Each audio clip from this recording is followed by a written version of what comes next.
உணர்வோம் ஆன்மீகம். அன்பர்களே வணக்கம்.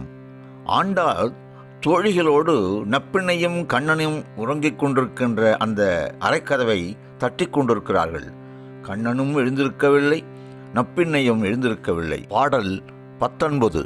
குத்து விளக்கெரிய கோட்டுக்கால் கட்டில் மேல் மெத்தென்ற பஞ்சயனத்தின் மேலேறி கொத்தலர் பூங்குழல் நப்பின்னை கொங்கை மேல் வைத்து கிடந்த மலர் மார்பா வாய்த்திரவாய் மைத்திடங் கண்ணினாய் நீ உன் மணாளனை எத்தனை போதும் துயிலிழ ஒட்டாய்கான் எத்தனையேனும் பிரிவாற்ற இல்லாயால் தத்துவம் அன்று தகவேலோர் எம்பாவாய் என்று பாடுகிறாள். குத்து விளக்கு எரிகின்றது.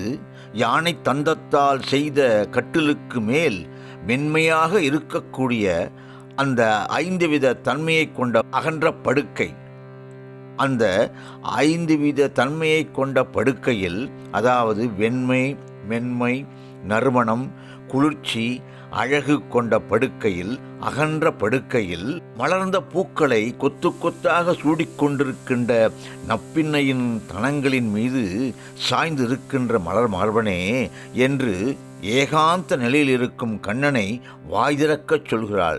கண்ணன் வாய் திறக்கவே இல்லை. மை தீட்டப்பட்ட அழகிய கண்களையுடைய நப்பின்னையே, கண்ணனை நீ எப்பொழுதும் இப்படி விழிக்கொட்டாமல் அவனோடு இருக்க அணைத்து கொண்டிருக்கின்றாயே, கண்ணனை எங்களுக்கு அனுகிரகம் செய்ய விடாமல் இப்படி படுத்து உறங்கிக் கொண்டிருக்கின்றாயே, இது சரியில்லையே என்று ஏக்கத்தோடு நப்பின்னையை ஆண்டாள் கேட்கிறார். இப்படி கதவை திறக்க ஒட்டாமல் கண்ணனை தடுத்து கொண்டிருக்கின்றாயே, இது என்ன தத்துவம்?